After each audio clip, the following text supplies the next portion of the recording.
Adlaw na sab sa tanan nato mga kaigalaan, mga kaigsunan nato nga Seventh-day Adventist. Ano sab ang tingog sa Last Message of Mercy Seventh-day Adventist Church nga nagapadayon kita sa atong pagtuon pinagi sa barang kasulatan, ilabi na sa espiritu sa propesya. Nga sa diin lain na sab nga topiko ang atong panagisgutan karon, ato kining ibase sa ato nang nadunggan nga pahayag gikan sa mga Bible scholars nga matud pa sa maong mga pamahayag nga ang basahon sa Daniel o basahon sa pinadayag nangatuma na o dili na mahinungdanon sa presente nato nga panahon. Mao na ang atong topiko, tinuod ba nga ang basahon sa Daniel o pinadayag dili na mahinungdanon sa atong kapanahonan. Ato kini karon mapamatud-an pinasikad gayon sa Biblia o mga referensya nga sa amo lang bilang membro sa Last Message of Mercy Seventh-day Adventist Church. Kami dako kayo o pagtuo nga tungod kay niya kita sa katapusan nga panahon, pinakamahinungdanon ang basahon sa Daniel o pinadayag tungod kay kiniman ang nagasaysay sa mga matagnaon nga mga pulong nga ang katumanan ini naay nangatuman sa panahon ni Haring Antioco Epifanes o nausab nangatuman sa panahon diri sa bag-ong tugon. Apan daghan pa sa matagnaon nga mga pamahayag sa basahon ni Daniel o pinadayag nga wala pa nagakatuman sa atong panahon. Mao na nga kining basahon ni Daniel importante kay ni alang kanatong tanan higalayson tungod kay kini mao ni silbi nagagiya kanato og asa natang dapita sa atong kapanahonan karon tungod kay kini usaman ka propesya. Kay gani bisan pa ang atong Ginoong Hesukristo nagpamahayag sa basahon ni Mateo 24:20. Tungod niini inikakita ninyo sa gisigutan sa propeta nga si Daniel sa iyang gisigutan malaglagon nga pasipala nga nagatindog sulod sa dapit nga balaan pasabtan niini ang magabasa. Sa ato pa higalayson importante kayo ang basahon ni Daniel o galing lang kinahanglan nga adunay magpasabot niini tungod kay usaman kini kamatagnaon nga mga pamahayag o kinahanglan dunay maghatag interpretasyon nga sa Remnant Seventh-day Adventist Church ginahubad kini sa gila natong propeta nga mao si Ellen G. White. Sa Daniel 12:4, apan ikaw Daniel himuang tinago ang mga pulong ug takti ang basahon bisan pa hangtod sa panahon sa katapusan daghan ang modalagan ngadto nganhi unya ang kahibalo mo uswag. Higalayson niya natas katapusang yugto sa kasaysayan nining atong yuta nga gipuy-an.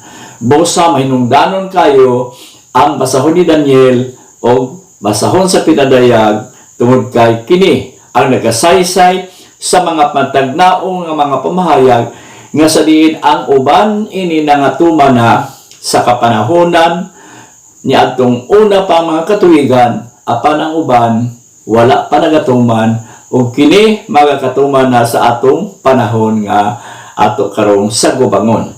Sa 2 Pedro 1:19 si Apostol Pedro nagpahayag labi pagayo di ay nga nahimatud-an ang pulong sa propesya nga among ginabatunan.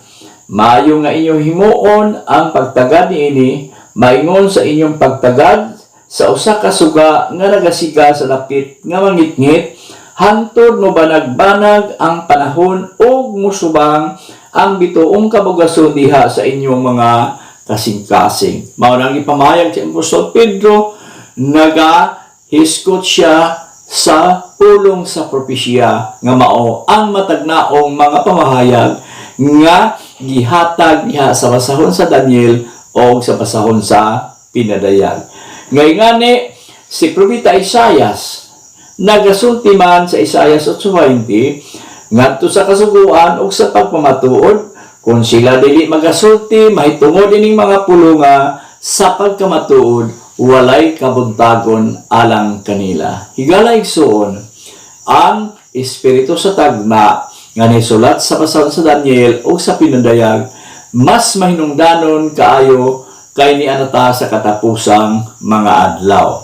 Ugaling lang kay ang interpretasyon sa mga Bible scholars ilang gina-interpretar nga ang basahon sa Daniel nangatuma na o ang basahon sa pinadayag nangatuma na usab o dili na mahinungdanon sa katapusan ining katapusan nga mga adlaw. Atong paminawan ang usa ka video clip nga nagpahayag sa pamahayag sa mga Bible scholars.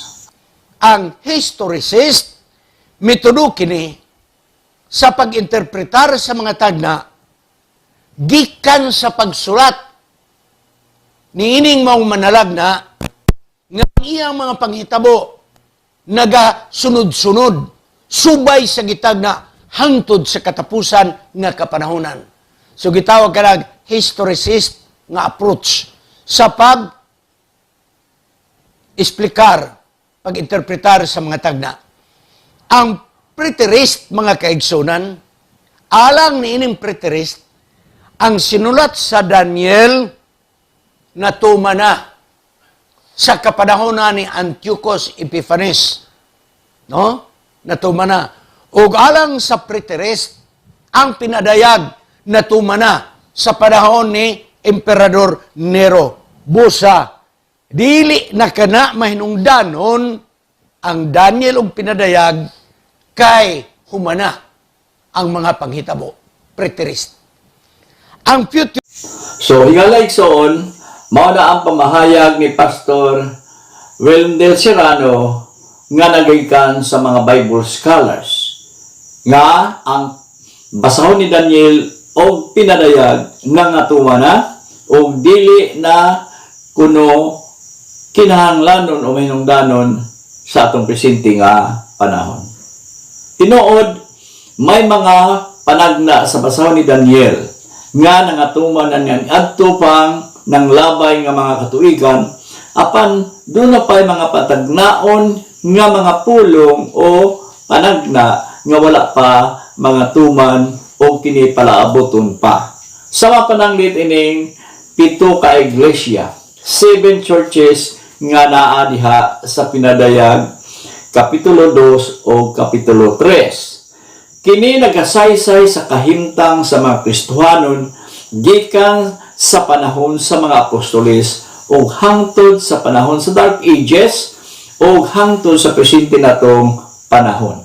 Sama pananglit, ang iglesia sa Episo nagalungtad kini nga kahimtang sa mga Kristohanon gikan sa 34 AD hangtod sa AD 100. O ang iglesia Smyrna, ang ikaduhang iglesia, nagasaysay o nagahubit kini sa kahimtang sa mga Kristohanon gikan itong tuig 100 AD hangtod sa tuig 313. O ang ikatulong iglesia nga maong Pergamo, nagasaysay o nahulagway kini sa kahimtang sa mga Kristohanon gikan sa 313 hangtod sa 538 AD. O ang ikaapat nga iglesia nga mao ang Tiatira, ang kahimtang nila nagalungtad gikan sa 538 AD hangtod sa 1517. O ang Sardis nga ikalimang iglesia, ang kahimtang sa mga Kristohanon ginahulagway gikan sa 1517 AD hangtod sa 1798. O ang ikaunoma ang Philadelphia nga ang kahimtang ni adtong mga Kristohanon nagalungtad gikan sa 1798 ngadto sa 1844. O ang ikapitong iglesia nga maong Laodicea nagalungtad kini 1844 hangtod sa atong presenteng panahon. So higalaysoon dunay nangatuman na apan dunay nagpabilin nga nagalungtad hangtod sa atong presente nga panahon. Buti pasabot, dili tanan nga matagnaon nga mga pamahayag sa basahon ni Daniel ang nangatuman na, kundili duna pay wala pa nangatuman nga ato karong palabuton nining umaabot nga mga adlaw. Sama pananglit, no?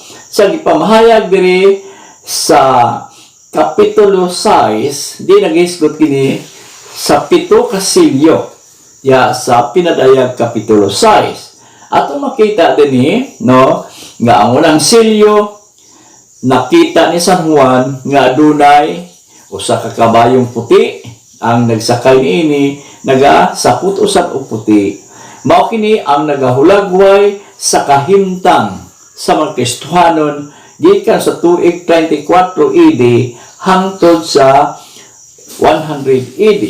Nga sa diin gihulagway diri ang kahimtang usab sa mga Kristohanon, diin nagdala sila sa putli nga doktrina ug wala pa mahisaguli sa doktrinang pagano.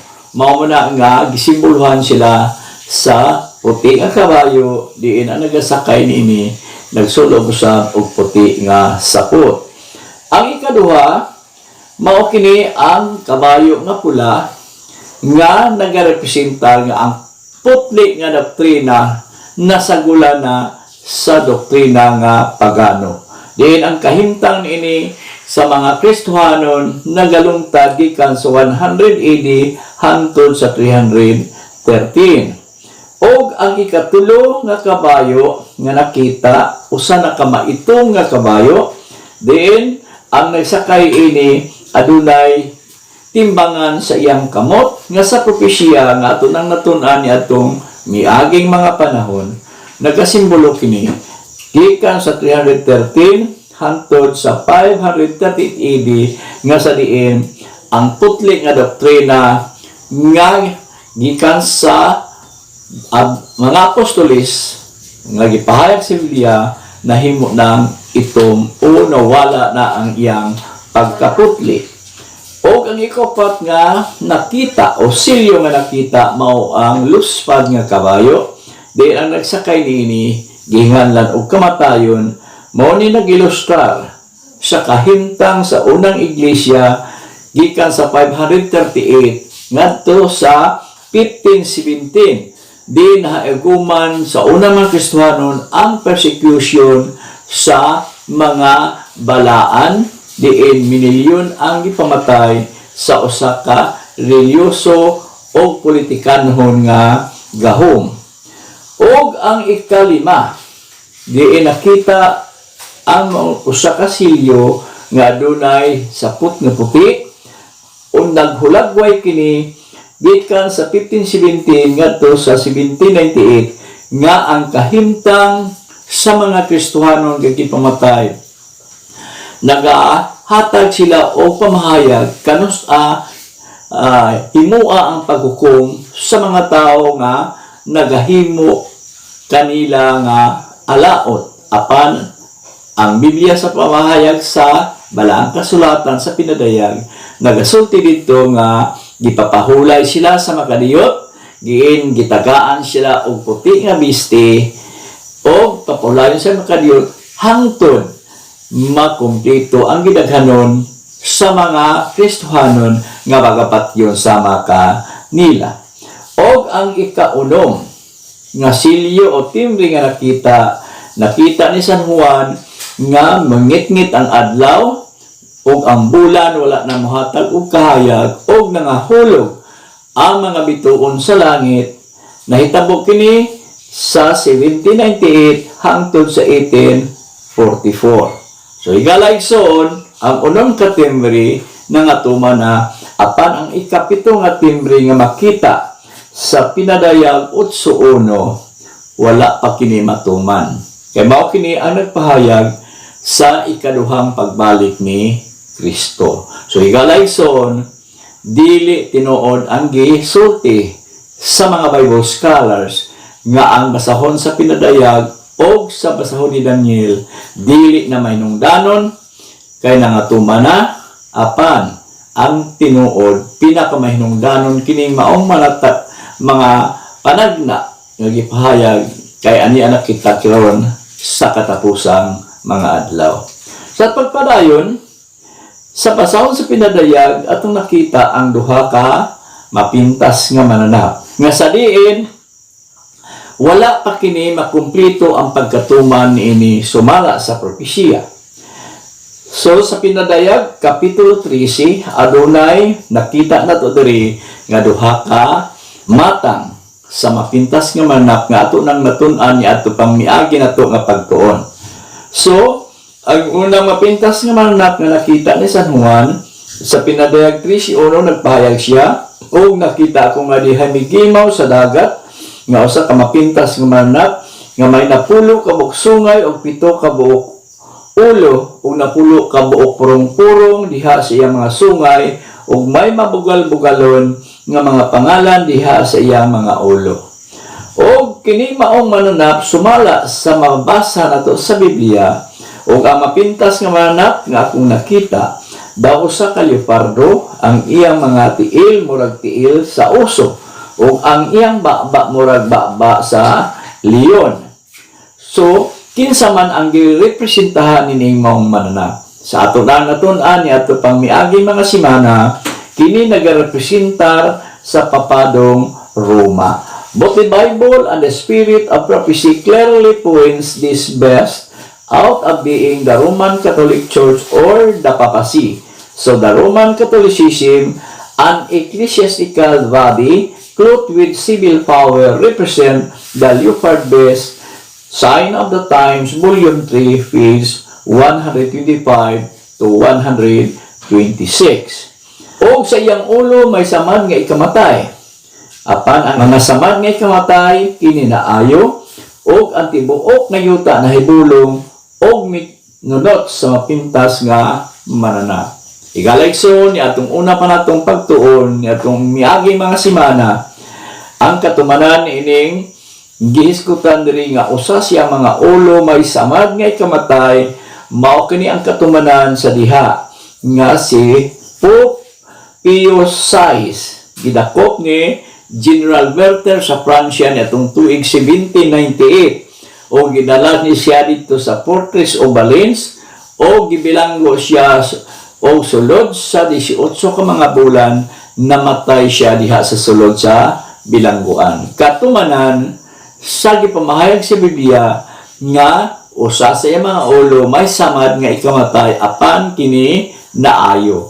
So maingon nato nga fulfilled prophecy apan ang pagkaayo niini nga maong ulo nagapadayon sa atong panahon. So mao kini ang katumanan sa gipamahayag sa pinadayag 13:5 kung wa ko masayo, no? Mao kini ang 538 nagsugod ang Dark Ages. Mao kini ang katumanan sa ginatawag 42 ka mga bulan sa pinadayag 13:5 nga kini kadtong maong mananap nga atong makita ya sa pinadayag kapitulo 13 managsama sa iyang gahom ni atong sungay nga nakita nato sa Daniel kapitulo 7 bersikulo 7 ug 8 nga ang gahom sa papadong Roma nagalungtad sa kapatan og duha ka mga bulan nga sa propesya naghulugan og 1260 ka mga katuigan ang paggahom sa papadong Roma gikan sa tuig 538 AD natapos kini sa 1798 sa diha nga gidakop si General Werther si Pope Pius VI o gidala sa Fortress of Valence gibilanggo og siya namatay dito sulod sa maong bilangguan. Mao ning katumanan, but the deadly one is to be healed. Revelation chapter 13. Sumala sa pahayag nga ang samad nga ikamatay na ayo. Ang katumanan ini, in 1929, Cardinal Gaspari met Premier Benito Mussolini in the Palace of St. John Lateran Rome, and the Treaty of Vatican was signed returning the temporal power to the papacy, and it was again made a kingdom with his own territory. So igalaigsoon, dili di ay natuman ang tanan nga naa sa pinadayag. Nagapadayon sa atong panahon kini karon nga niadtong tuiga 1929 mao kuto ang pagkabalik sa gahom sa papado nga gitawag returning the temporal power of the papacy, o nahimo na usab siyang adunay kaugalingon nga gingharian o kaugalingong teritoryo. Napangatun-ad kini sa usa ka pamantalaan din makita si Benito Mussolini nagabasa sa credential prior to the signing of Lateran Treaty on behalf of King Victor Emmanuel III. Cardinal Gaspari seated, signed on behalf of Pope Pius VI. Sa ato pa, igalaigsoon, nahimo ang usa ka treaty o kontrata between Benito Mussolini nga nagarepresenta siya sa Italia o kay Cardinal Gaspari nga nagarepresenta siya sa Vatican City. Then usa ka treaty ang namugna nga nagbalik sa temporal power sa Papadong Roma. Cardinal Gaspari and Benito Mussolini signs the Concordat returning the temporal power of the papacy March 9, 1929. In 1929, the Italian government recognized Vatican City as an independent state. The Pope was again a king. On March 9, 1929, the Pope said, "The people in the entire world are with us." Gradually, the papacy is regaining power. Mao na higalaigsoon nga gikan atong 1929 nabalik ang gahom sa Papadong Roma nga naglungtad hangtod sa atong panahon karon. So, ang lain usab nga mananak katong makita maos ning gihisgutan sa pinadayag 13:11. Nakita ko ang laing mapintas nga mananap nga migimaw sa yuta kini sa may duha ka buksungay daw nating karnero o siya misulti sa mag dragon. Ang tanang pagbulutan nga iya sa nahunang mapintas nga mananap gihimo niya diha sa tubangan sa nauna o nagsugo siya sa yuta og sa nagpuyo nini sa pagsimba sa nang mapintas nga mananap nga kinsang samad nga ikamatay na ayo. Igalaigson ato nang nabatbat ka kanina nga ang gahom sa Papadong Roma nabalik niya adtong 1929 unya hangtod sa atong panahon karon nagagahom sila nga nabalik ang ilang temporal power of the papacy. O gitugot kaniya ang paghatag gininhawa ngadto sa larawan sa mapintas nga mananap nga tungod niini ang larawan sa mapintas nga mananap makahimo na gani sa pagsulti o sa pagpatay niadtong mga dili mosimba sa larawan sa mapintas nga mananap. Igalaigsoon kining pamahayag sa Biblia wala pa kini matuman sa atong panahon. Kini ato kining palabuton nga ang gahom ni ining mapintas nga mananap nga nakita nato sa pinadayag kapitulo 13. Mao kini ang mumando aron ipapatay ang mga katawhan nga dili mosimba sa larawan sa mapintas nga mananap.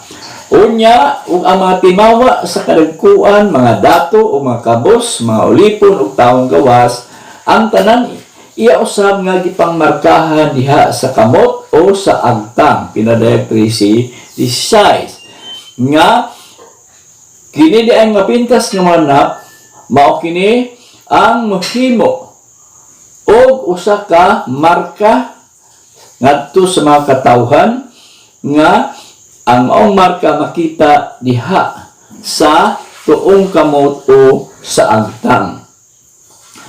Nga tungod niini walay bisan kinsa makapalit o makamabaligya gawas kun anaa kaniya ang marka nga mao ang ngalan sa mapintas nga mananap ang numero sa iyang ngalan sa pinadayag 13:16. So igalaigsoon kini wala pa matuman o kini matuman sa dili na madugay. Nga kining marka sa pintas nga mananap nga nailanan nato sa Pinaday Kapitulo 13:18 nga nagdala kini sa ngalan sa mapintas nga mananap nga mao ang 666 o tulo ka say sigalaigsoon. So kinsa may naman representar ining mananap nga sama sa usa ka karnero. Ato nang matun-an sumala sa propesya, Spirit of Prophecy, Volume 4, page 277.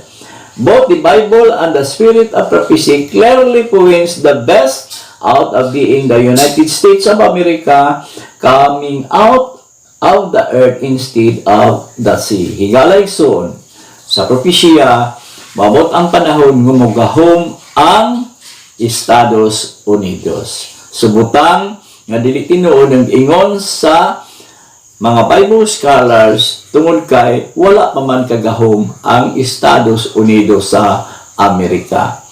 Who represent this lamb-like vest? Mao kini ang Estados Unidos sa Amerika. Pinaday 14 Viges o misunod ang laing manulunda ang ikatulong nga nag-ingon sa makusog nga tingog. Kung adunay mosimbas, mapintas nga manap og siyang larawan, o magpamarka diha siya mga agtang o tuong kamot, siya sa magainom sa bino sa kapungot sa Dios. Nga pagatagayon nga walay sambog, ngadto sa kupa siyang kasuko, o siya pagasakiton, pinagi sa kalayo o kasupri, diha sa tubangan sa mga balaang malunda o sa tubangan sa kordero. Igalaigsoon, kini nagmatuod, nga ang gipamahayag sa mga Bible scholar dili tinuod tungod kay wala pa man kini mahitabo kining gisgutan sa Pinadayag 14:9 ug 10 nga sa diin sumala sa propesya magahom ang papadong Roma uban sa United States of America ug sila ang magaimpusar sa marka sa mapintas nga mananap. Prophecy declares that Protestantism will repeat the history of the early church and take the arms of the state. This will be an image of the best. Mao nang ipamahayag sa Espiritu sa tagna. Mao kini ang atong mabasa o makita sa Pinadayag Kapitulo 17 nga adunay usa ka mapintas nga mapula diin ang nagasakay niini usa ka babae nga nagdala og kupa. Nga sa ato nang nawatud-an nga ang mananap nagasimbolo kini og gingharian o ang babae nagasimbolo og iglesia. Bot ipasabot nga kining mananap nga pula nagarepresentar kini sa Estados Unidos sa diha nga nagsulti siya sama sa dragon. Bot ipasabot higalaigsoon sa propesya nga ang Estados Unidos sa Amerika uban sa Romano Katoliko sila ang maga-implementar sa ginatawag marka sa mapintas nga mananap. Sa ito makita din it is not the best that is controlling the woman, but it is the woman, Roman Catholic Church, that is controlling the best United States of America. Igalaigsoon, mao kini ang propesya nga naghulagway sa Estados Unidos nga mao kini kontrolahon sa Vatican City. Nga tumakita diri ang nagadala pagmando dili man ang gisakyan kundi ang nagasakay mao kini ang nagamando o kining duha mao kini elementong gamiton ining katapusang mga adlaw aron i-implementar ang balaod nga ginatawag International Sunday Law. Mao ni United States of America after receiving power from the leopard vest, napapasi nga gihulagway diha sa Pinadayag Kapitulo 17. Mao kini ang Roman Catholic Church. Sa pagpadayon, mark of the beast, America will enforce homage to Romanism by causing all to receive a mark in their hand or in their forehead. Sumala sa propesya higalaigsoon ang Amerika mo imposar nining maong balaod nun nga hapit na ipakanaog o kini ang mag-impusar ining marka sa mapintas nga manap diha sa ilang agtang o sa tuong kamot. This mark is designated as mark of the beast. Atong anang sayra niya atong una pa natong magtuon nga kining marka mao kini ang markas mapintas nga mananap. In God's law there is a seal, mark the sign of His power and authority. Igalayson ato na ang natun-an niya ato pang miagi natong pagtuon nga ang marka nga iya sa Dios sumalas mabasag nato sa Ezekiel 22:20 mao ang adlaw nga igpapahulay nga mao ang adlaw nga Sabado nga naa sa ikapat kasugo sa napulo kasugo. O kung ang adlaw igpapahulay mao ang adlaw nga Sabado mao ang timaan o markas katawhan sa Dios, ang usa-usab ka-apostate nga igpapahulay nga mao ang Domingo sa diha nga mahimo na kining balaod nga ipatuman pinasikad sa pagmando sa Amerika, mahimo na siyang marka usab sa pintas nga manap apan sa pagkakaron dili pa ni maoy marka tungod kay wala pa man mapakanaog ang tawag National Sunday Law. Apan sa diha nga iproklamar na sa Amerika ang National Sunday Law, mahimo na siyang marka ang adlaw nga Domingo nga pagsimba mao kini ang marka sa mapintas nga mananap. National Sunday Law at last the legislators of free America in order to secure public favor will yield to the popular demand for the law enforcing Sunday observance. This nation will decree that all both agreed, rich and poor, free and bond, shall receive in their right hand or in their forehead, and no man might buy or sell anything without that mark, which was either the name of the beast or the number representing his name. Higala igsoon, kining matagnaon o paghubad sa maong propesya nga mabot ang panahon ang nasod sa Amerika mao maimpusar ining markas mapintas nga manap nga sa diin wala kaning maong marka, dili na ikaw makapalit, dili na usab ikaw makapamaligya kung wala ang maong marka nga nagrepresentar sa ngalan sa maong relihiyoso o politikanhon nga gahom. By this law enforcing the institution of Romanism, this nation will in this act form an image of to the best in compelling men to worship the first best. Protestant America will indeed restore the lost ascendancy of the man of sin and lead the world in trampling upon the right of conscience. Those who refuse to honor the sanctify of Sunday will not able to buy or sell. Higalayson, dili kini pamugos nga inyong tuan apan sa propesya nga ginuhubad sa among ginilang naman mga maong si Mrs. White, mabot ang panahon nga ang Amerika mo'y mag-impusar ining ginatawag National Sunday Law o dili ka mutuman ini, dili ka makapamaligya o dili sab ikaw magapamalit. The mark of the beast is based on worship, Revelation 13:15.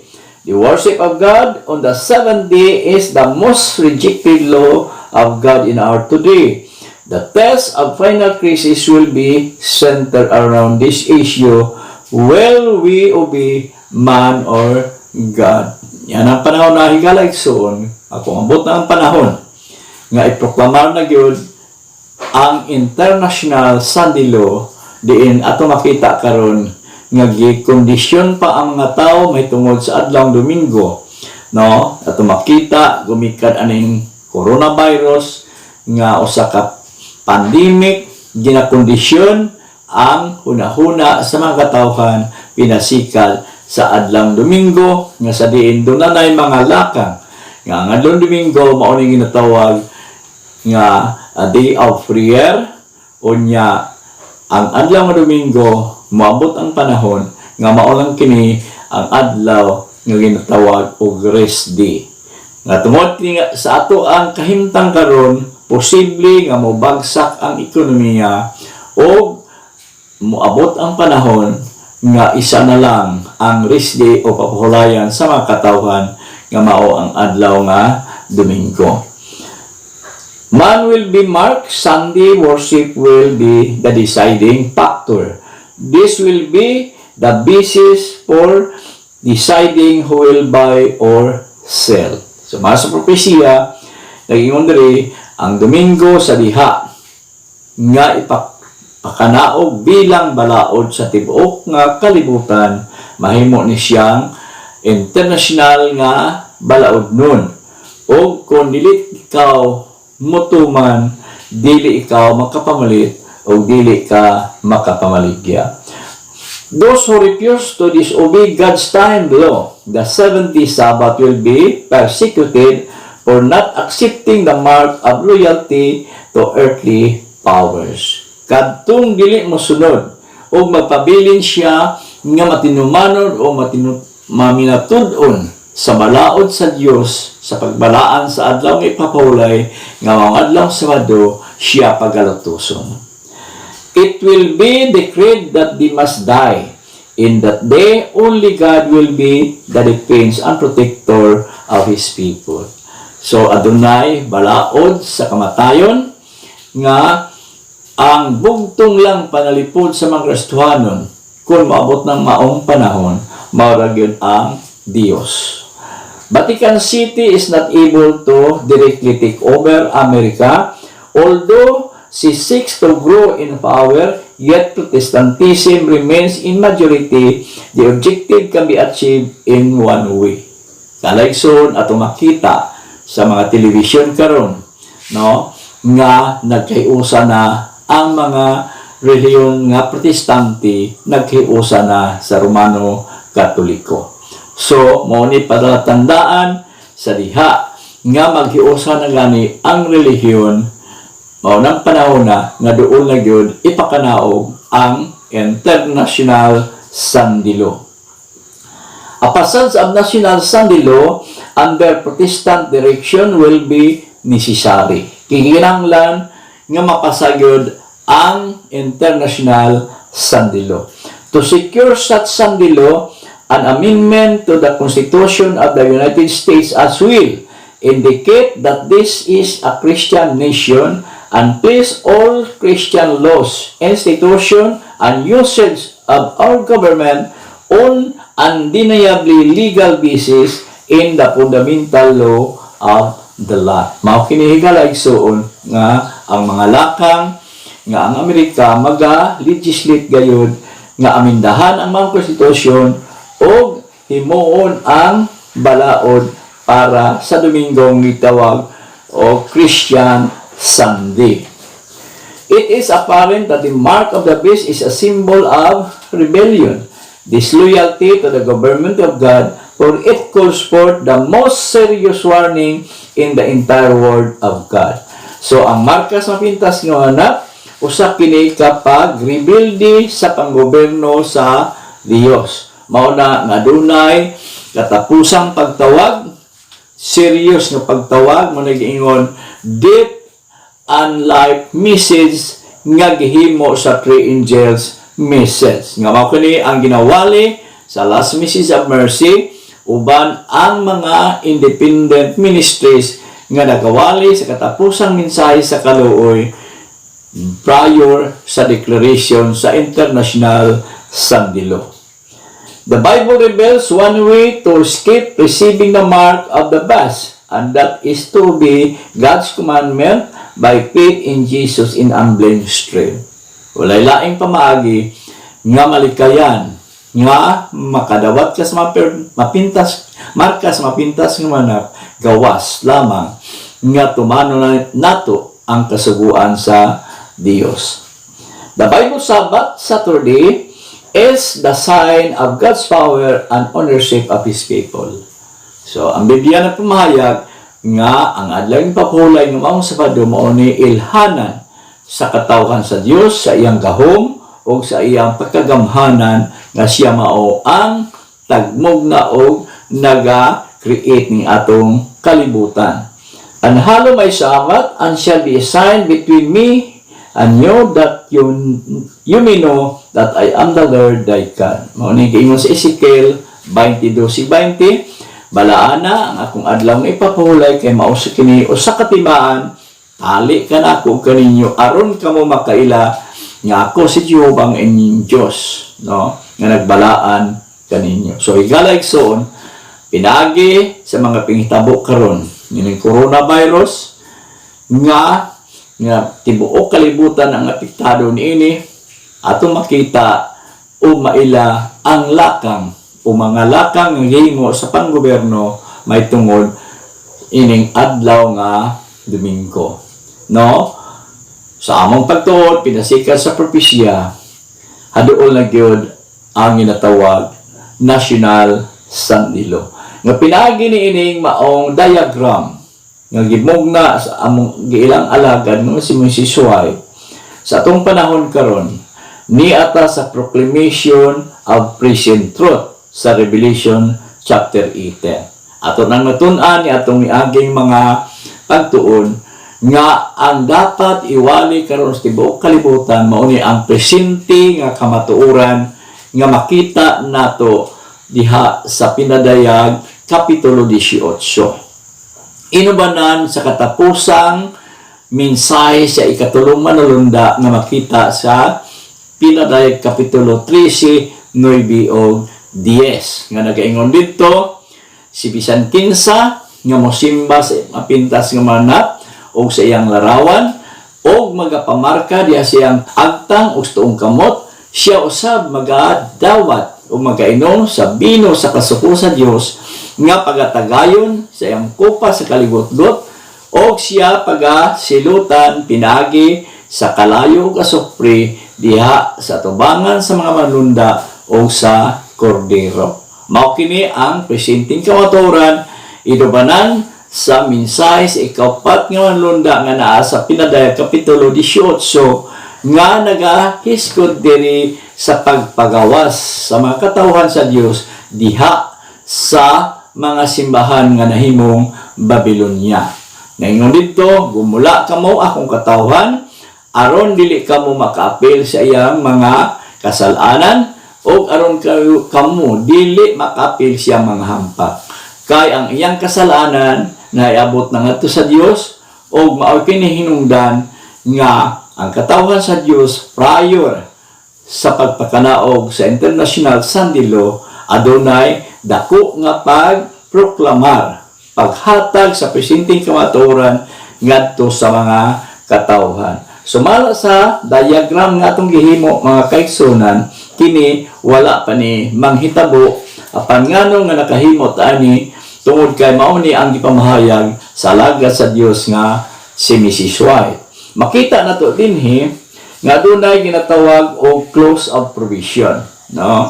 Kini dili ni pamugos nga inyong tuan labi na sa mga Seventh-day Adventist nga adunay unang pagsira sa kaluwasan sa mga Seventh-day Adventist sa di pa ipakanaog ang National Sandilo. Ato nang natunan ni atong miagi pa natong mga pagtuon nga pinaagi niini mao ni sa di pa maabot ang National Sandilo kay maabot man gyud ang gitawag little time of trouble, mauna ang closing approbation sa mga SDA members. Sumala sa 1 Pedro 4:17. Nga sa diin ang mensahe sa katapusang mensahe sa kaluoy mao na ginatawag og present truth message, mao kini ang the harvest message. Nga sa diin sa mga Seventh-day Adventist sa malas ingon Mrs. White sa diha nga makadungog kaaning mensahe sa pangani ug dili nimo nithuan ug imo kining reject, sira na ang kaluwasan sa mga Seventh-day Adventist. Sumala sa tagna o gipamahayag ni Ellen G. White.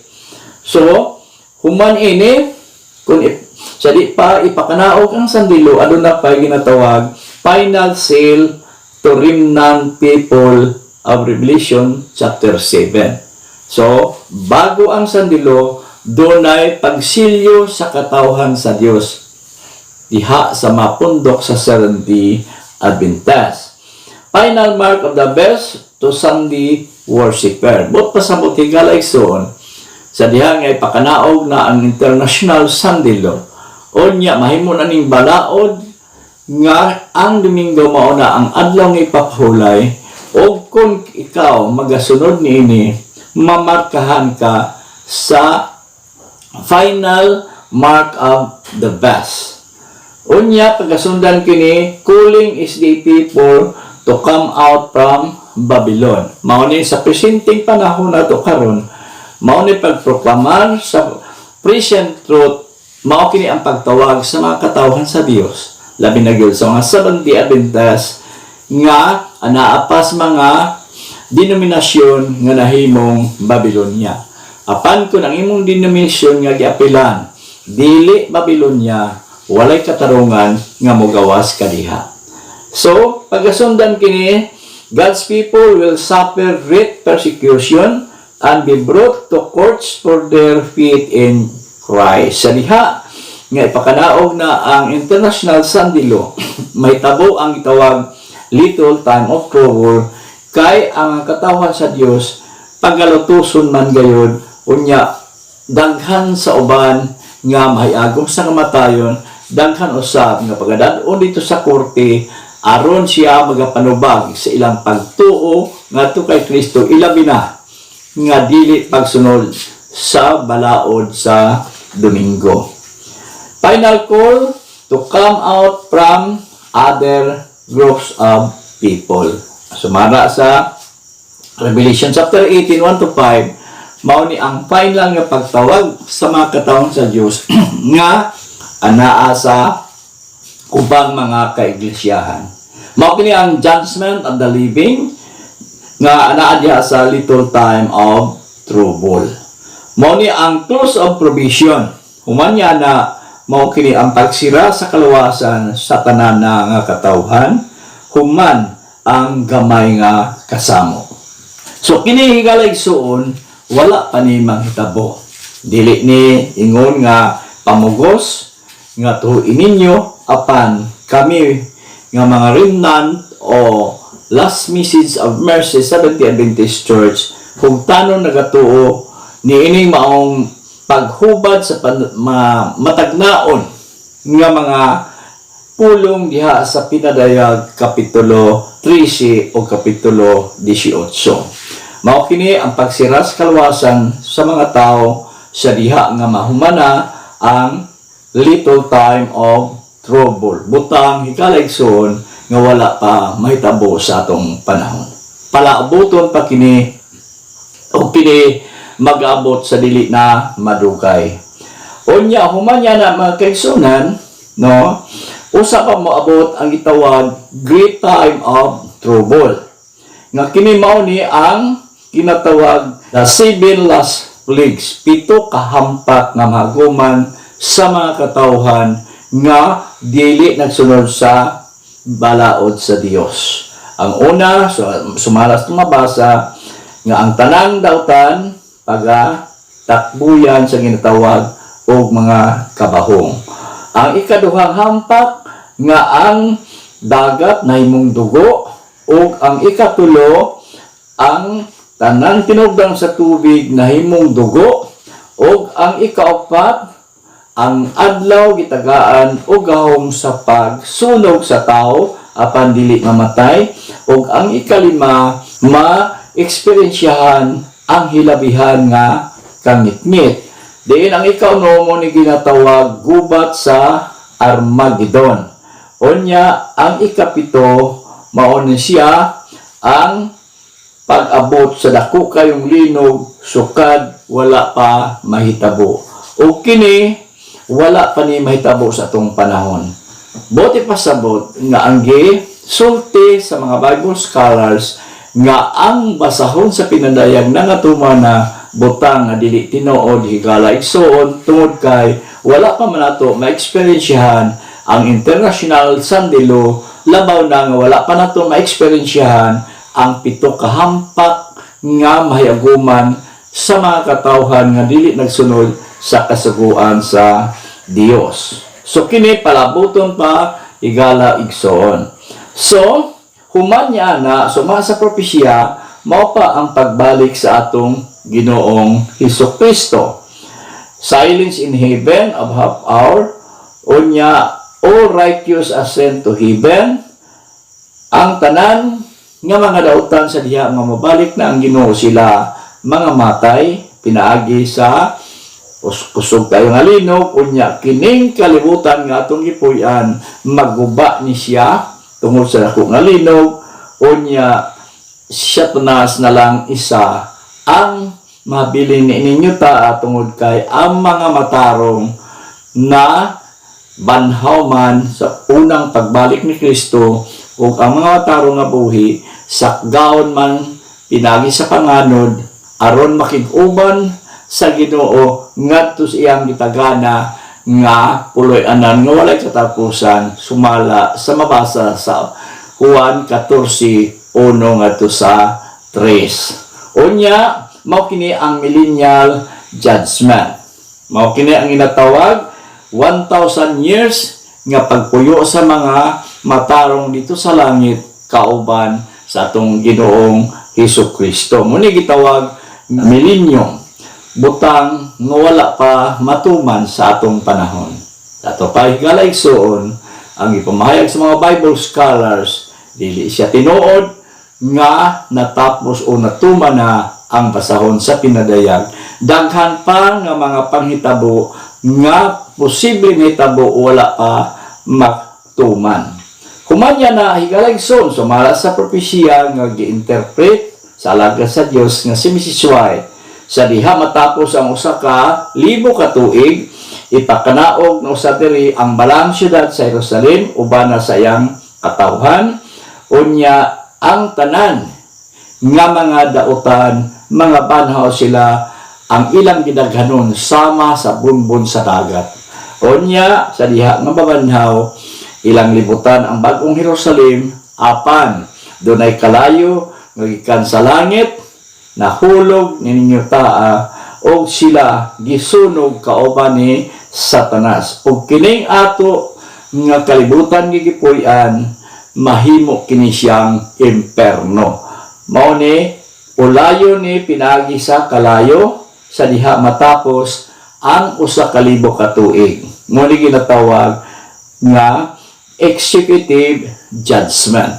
Mao kini ang paghukom sa mga dautan. Mao nya moabot ang ginatawag eternity nga sa diin makabaton ang mga katawhan sa Dios o kinabuhi nga walay katapusan. So higala igsoon wala pa matuman ang uban nga mga panagna sa balaang kasulatan.